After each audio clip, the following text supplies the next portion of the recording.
কলকাতায় গাছের ডাল ভেঙে মৃত্যু হলো এক রিকশা চালকের।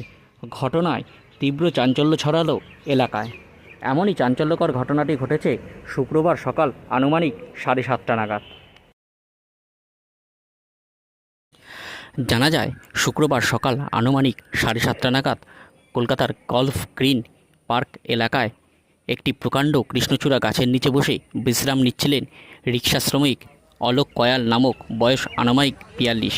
হঠাৎ করেই ওই প্রকাণ্ড গাছের একটি ডাল ভেঙে পড়ে তার ওপর। সাথে সাথেই স্থানীয়রা তাকে উদ্ধার করে এমআর বাঙ্গুর হাসপাতালে নিয়ে গেলে কর্তব্যরত চিকিৎসক তাকে মৃত বলে জানায়।